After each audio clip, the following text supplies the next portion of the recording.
Excellent. Welcome to this new episode of Sounds Like Sustainability, a webinar series that is presented by the IECA, the International Environmental Communication Association, in collaboration with the Centre for Communication and Social Change at the University of Queensland in Brisbane. And I'm very, very glad that we will have the chance today to talk about sustainability from a political perspective. And this is a bit new for us.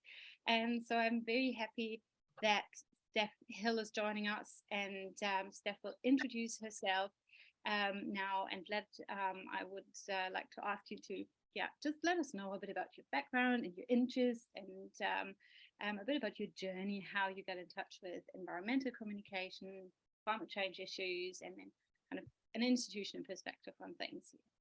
Okay. So, my name is Steph Hill. I'm a lecturer at the University of Leicester here in the UK, but some of you will notice that I have a North American accent rather than a British one. So I'm from Canada originally. I finished my PhD at the universities, at a joint program between the York University and what is now called Toronto Metropolitan University in Toronto, Canada. And I guess I'll start with what brings me to this conversation, and I'll kind of work backwards. I think I have a slightly odd journey, I'm sure everyone does. So what brought me to this conversation is a current project where I'm looking at the UN treaty negotiations around plastic pollution. And I'm specifically looking at this intervention where a group of sort of the largest consumer goods companies in the world decided that they were going to work with the World Wildlife Fund and the Ellen MacArthur Foundation to agitate for, in favor of a strong, legally binding UN instrument on plastic pollution. And this seemed like a strange sort of switch up to me of roles, although it also raises some red flags for those of you who study greenwashing.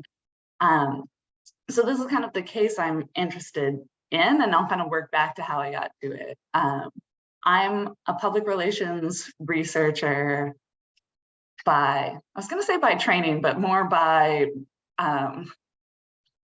interest. When I started my PhD, I was interested in this question of, I think, what we would now call brand journalism, where private companies start sort of taking on this journalist role, educating their consumers about issues that they think are important to them. It sort of overlaps questions of content marketing. And that brought me to sort of deplatforming and cancel culture, because so much of this was happening sort of in reaction to massive controversies. So when I actually did my PhD, I was looking a lot at content moderation on the internet, and those really strong regulatory role that private companies take on in that space. And then as I got to the end of that project, I wanted to look in a more transnational space, because there's sort of a tendency for the internet to be treated as exceptional, to be like, oh, this is happening because hosting is private on the internet or it's advertising funded. But I don't think that's true. I think these dynamics of private companies being seen as mediating public issues or standing in for their consumers as a kind of constituency to sort of take active interventions or get involved in ongoing policy questions as a way of sort of proving credibility or trying to give their defined stakeholders what they want. I think that's active in many different spaces. And so this work on sustainability is, I think, a complement to my other PhD work. But lest it sound like I came to environment out of nowhere, I did my undergrad in poli-sci with a certificate in environmental, a minor in environmental studies, and was really involved in it was the food activism movement when I was undergrad. It was the really big going one. And I really liked being there because so many questions of sort of justice and sustainability kind of intersect there. So it had sort of been where I started, and then it's been a very long journey back. And this current project is sort of taking me deeper into those questions. No, that's amazing. So thank you so much for talking about this journey and how all these issues and somehow how they are linked together. And I know there's someone in here. And this, oh no, my meat sound. Oh no.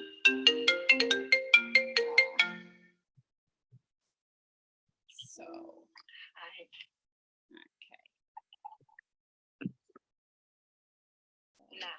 Hat mich nicht direkt drücken. So. Okay, super sorry. These are random calls coming in here.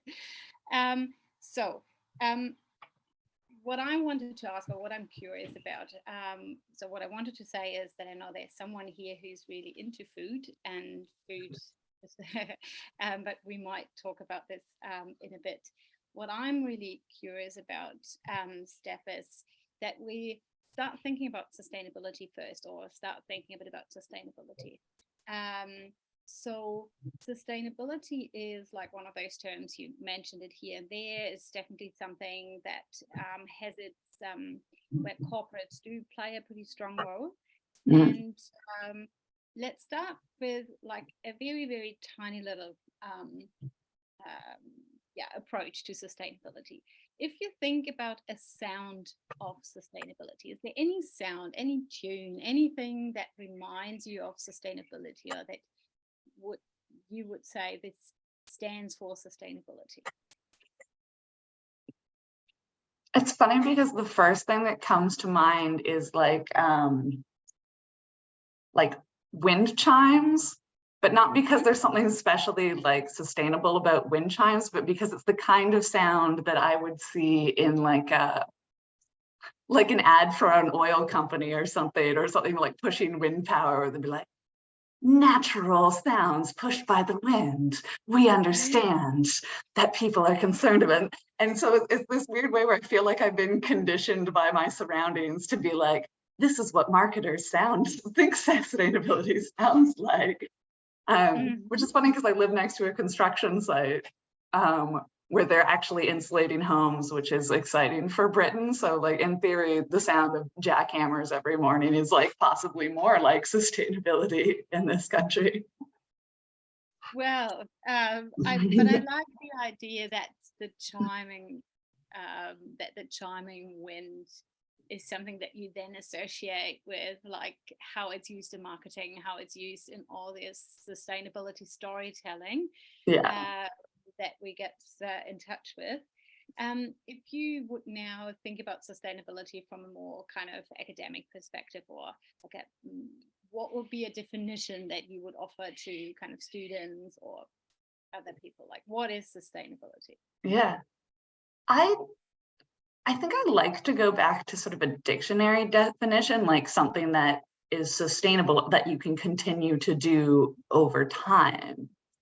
And I think I like to do that because the word sustainable, like it used to be just the environmental movement or nature friendly or all these other terms. And then sustainability came in as the sort of the chosen one. And I feel like it's a bit because it's a bit of a chameleon, because it makes sense in a boardroom to be like, well, that's unsustainable. Like we can't keep up this sort of like pressure, or we can't keep up these kinds of like revenue losses. But it also makes sense to environmental activists to be like, this is a way of talking about nature as something that's of service to people in the long haul. And it's a way of bringing sort of like time into these conversations.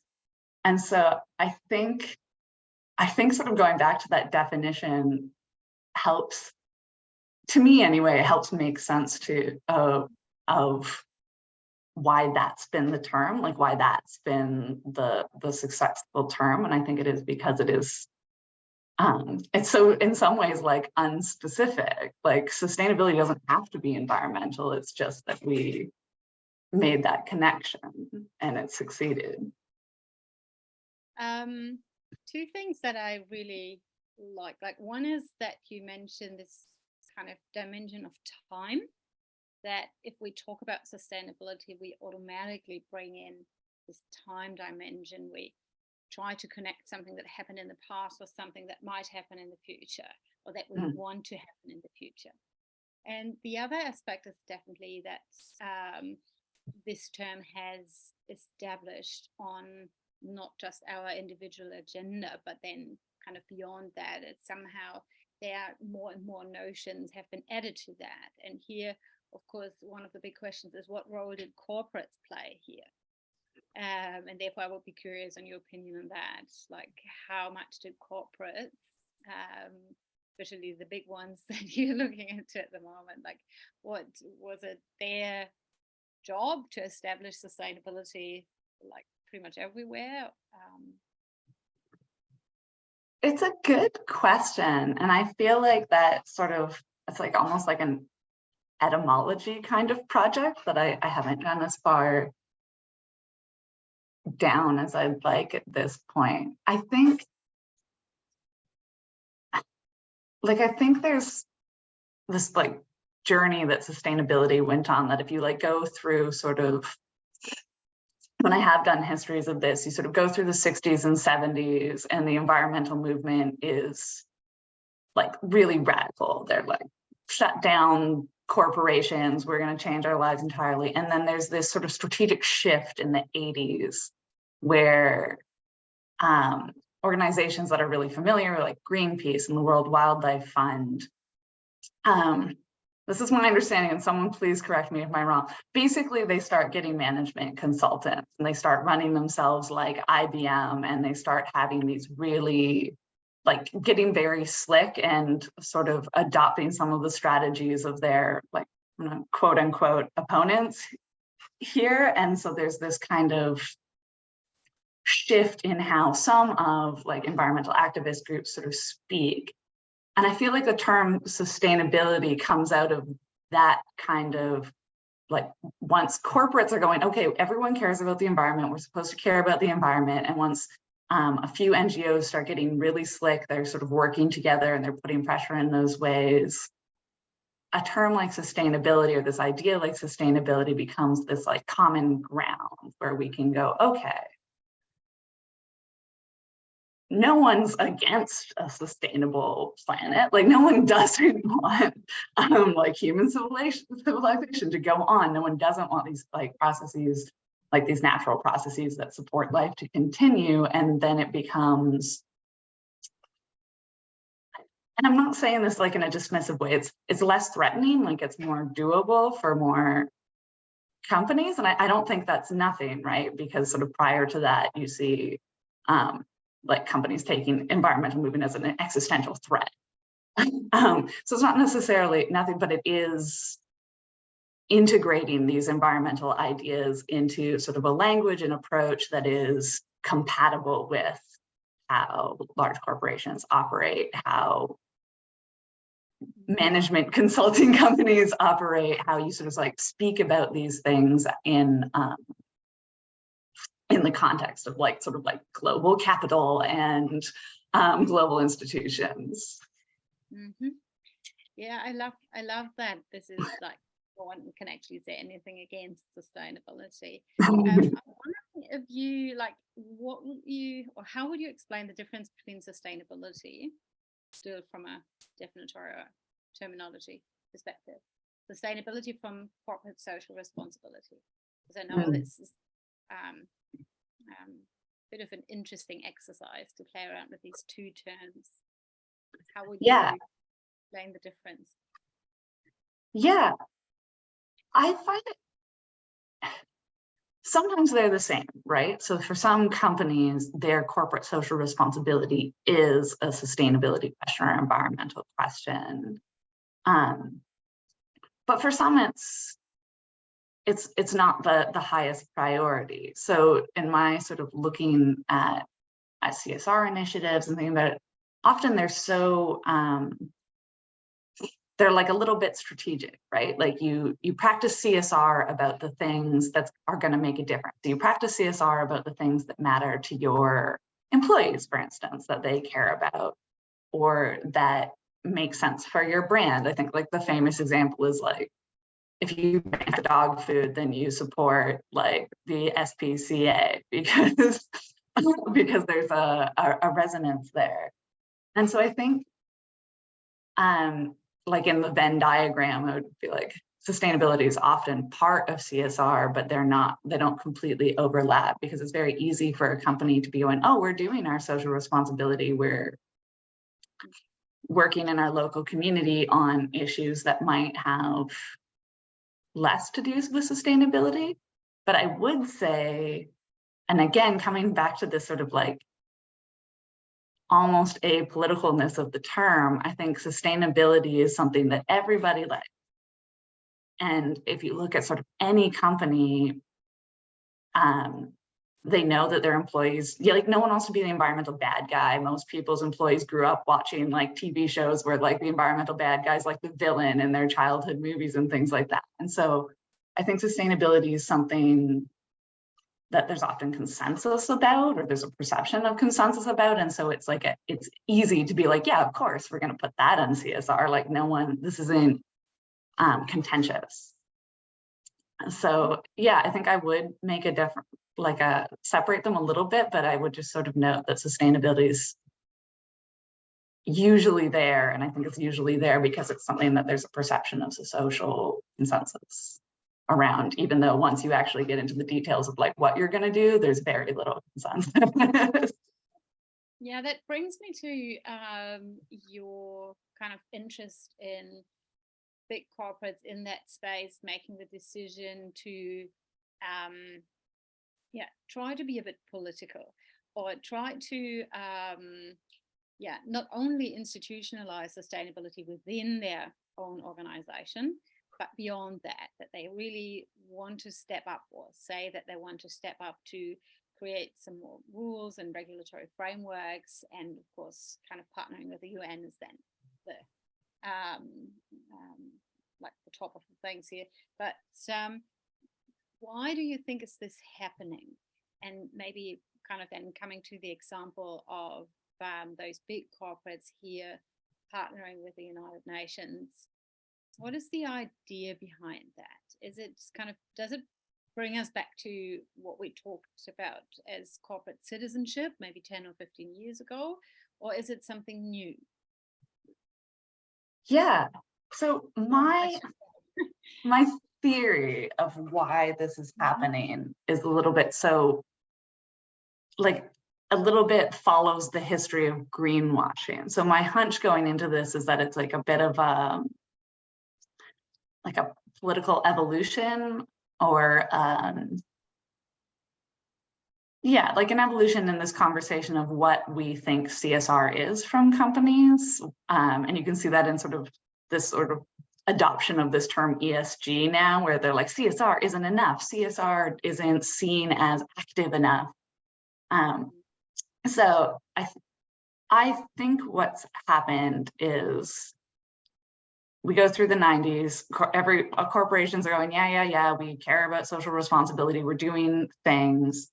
And that sort of works for a while. And then over the course of sort of the 2000s, you get this much more active sort of online public. And so doing CSR that's maybe lip service becomes a little bit more risky, because there's a chance that you're going to be roasted online in a very public way that's very damaging to your reputation if it seems to be fake. So that starts coming along, and then we get this growing, I guess, like watchdog effect. People are watching what CSR is, and they're calling out sort of hypocrisy or empty words, and that's becoming like the worst case scenario. Like worse than not doing any CSR is doing CSR that people find out is fake, because then you really look like a monster. And so you get somewhere in that area, you get this sort of credibility question where there's more and more pressure from external sources and internal sources that companies will be responsible, that they've been saying they're going to be responsible. So there's this expectation that there's going to be consistency there.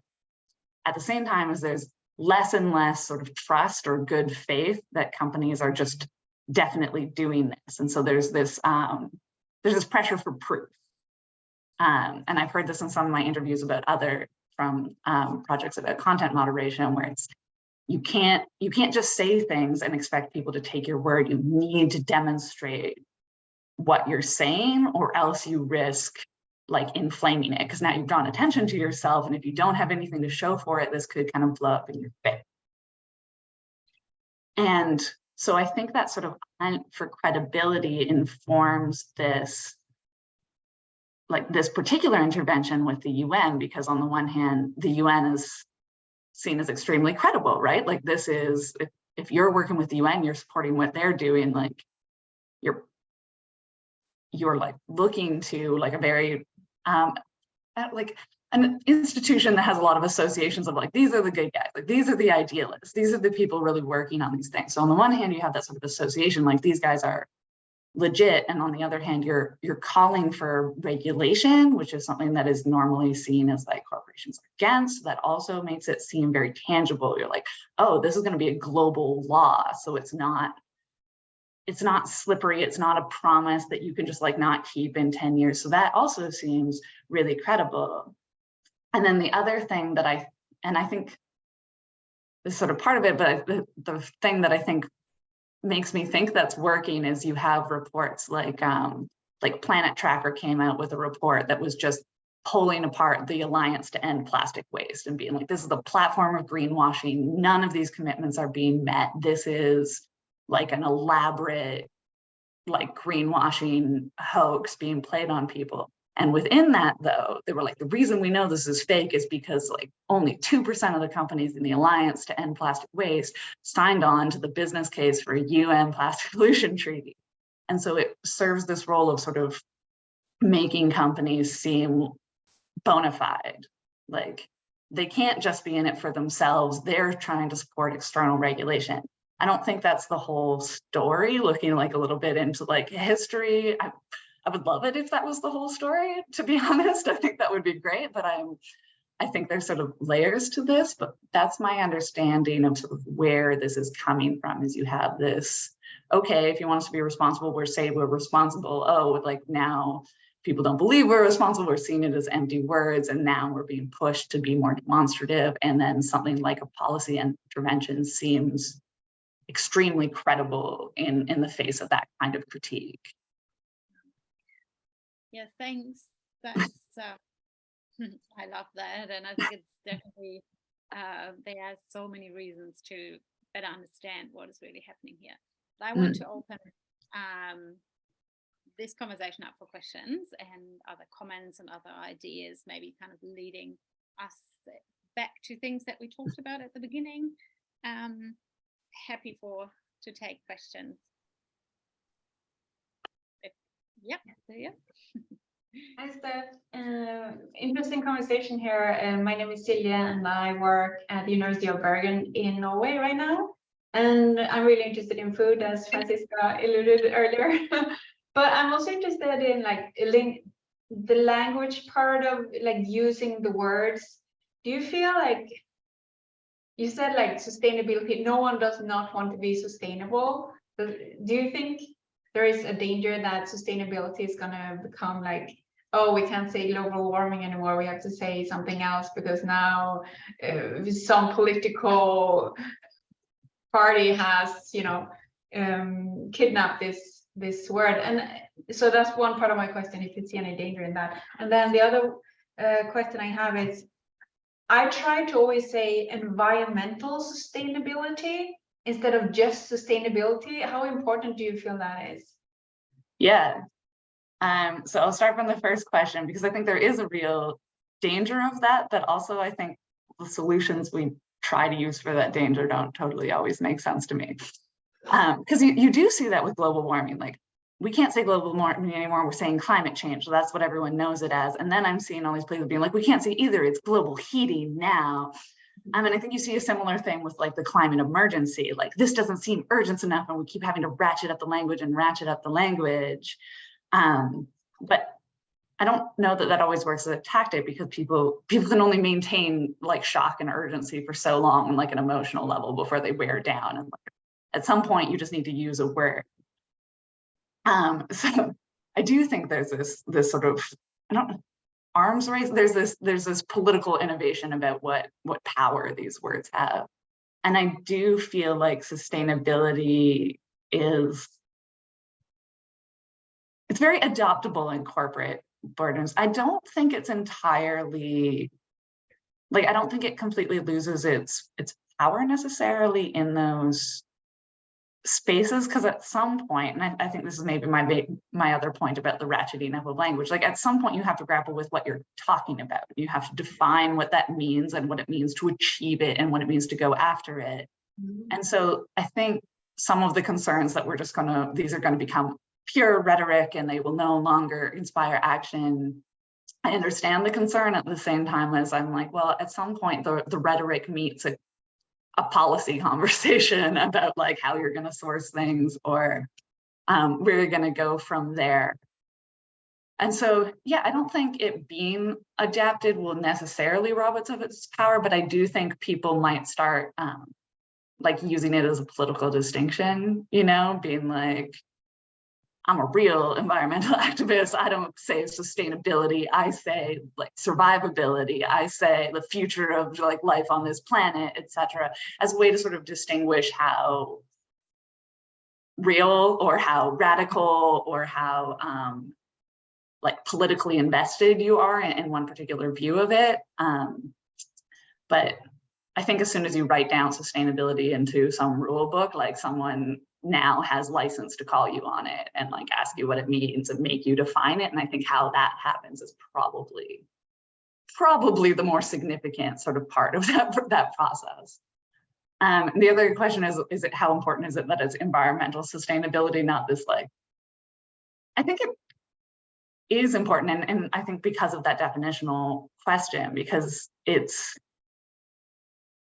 easy to kind of like game or strategize around the term sustainability. And you see that, like, I'm originally from British Columbia, Canada. Our province has a long history of logging, clear-cut logging, and then you send tree planters and you plant a monoculture of small conifers and they grow very quickly. And then in this environment, then they get attacked by pine beetles and then they burn down and it's very unsustainable. But the point being that first step where you log and then you plant a monoculture is an investment in sustainability, right? The sustainability of the timber industry, like the sustainability of these forests as like a resource for people who live in British Columbia. It is not an investment in environmental sustainability because a lot of those things, like replacing a mature old growth British Columbian forest with a like pine monoculture, is not environmentally sound in a long-term kind of way. But I think in especially things like forestry, you're able to kind of like elide the difference. And so I think it is really important, especially in questions of biodiversity and these much more complex ecological processes, to be specific about what you mean, because that you're able to grow a tree of like some kind in that space is not the same as ensuring like a long-term ecological process that does all of the things that those forests do for British Columbia and for everywhere else that there are mature forests. Yeah, interesting. So that even brings me to think, like, is saying environmental sustainability, is that specific enough, or do we need to break it down? Like, are we talking about, you know, whatever it is, biodiversity or greenhouse gas emissions, or do you think it does have to be specific? And especially like I'm always so interested in policy processes, but like the more general it is, the more easily you can say you did it, right?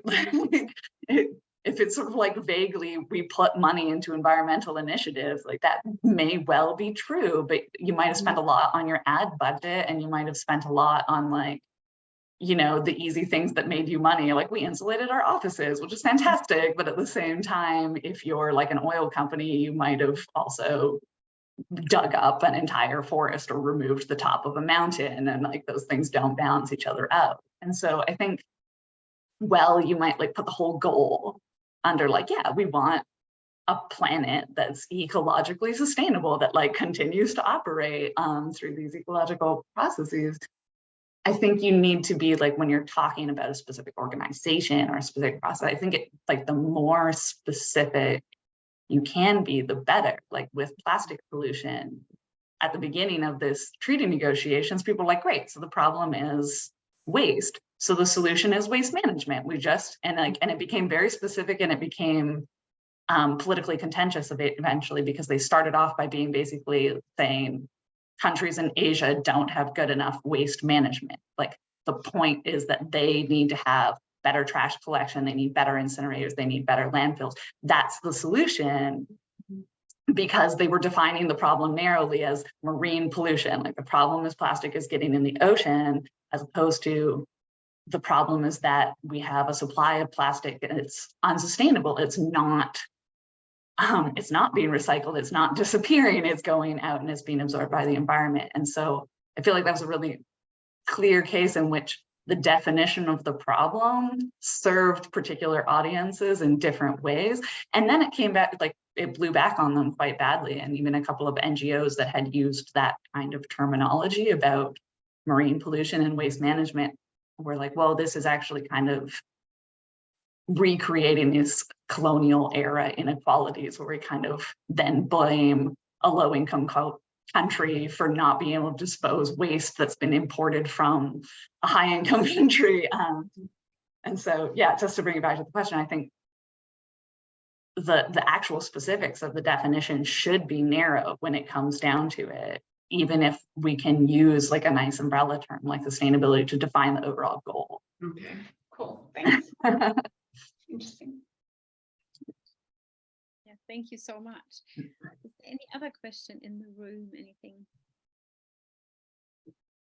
that we should talk about?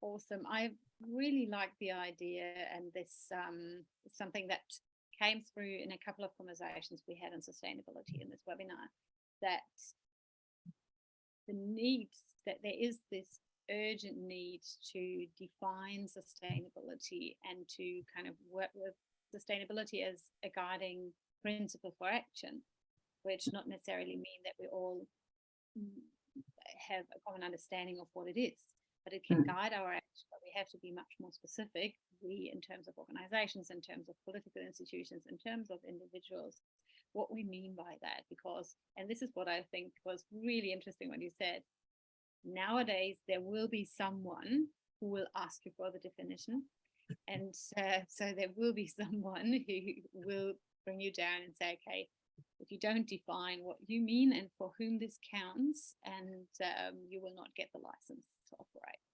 And this is a very, very important thinking, where like the strategic communication background, your PR perspective, the political communication perspective helps to clarify a couple of things, and really complements other thinking from the CSR communication space really nicely from my perspective. So that was amazing. I would like to kind of conclude, if you have like a very brief kind of ideas and comment at the end, some final kind of thought, I'm happy for you to kind of say that. Yeah, I mean, I just was gonna, this is the first time the term social license to operate came up, and I think that gets up to the crux of some of my questions, and it's sort of a source of a lot of hope, as well as sort of a lot of concern about whether it's going to live up to its promise, so to speak. Like, I think a lot of my approach to these questions and looking at environmental is like everything caught between sort of the optimism and the pessimism, where I'm like, if private organizations or consumer goods or like anyone wants to like genuinely credibly engage, I don't think that's necessarily a bad thing. I know there's lots of people who would disagree on like grounds of neoliberalism. I think that's valid. I'm happy to have those conversations, but I'm willing to entertain the idea of this credible action and these like genuine concerns where they're like, no, we need a social license to operate, and it needs to be sort of reflected in the broader community. and I guess what I'm saying is I would love to think that that was true. And then I'm very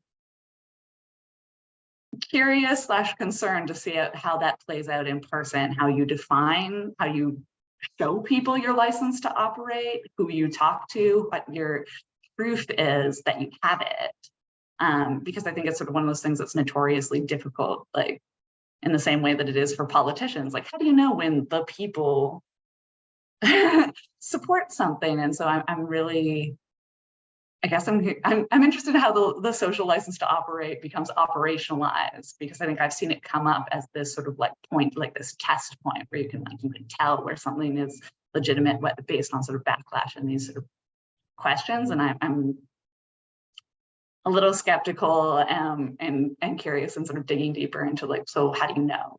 How do you define those things? So I think that's a good thing that sort of pulls together a lot of the questions that I'm looking at. It's like, oh, we have the social license, or we need to keep it, and that's how you know that we're legitimately engaging. Yeah. More research potential. More questions coming up. I love that. Thank you so much, Steph, and thanks everyone for being here. Yeah, thanks everyone for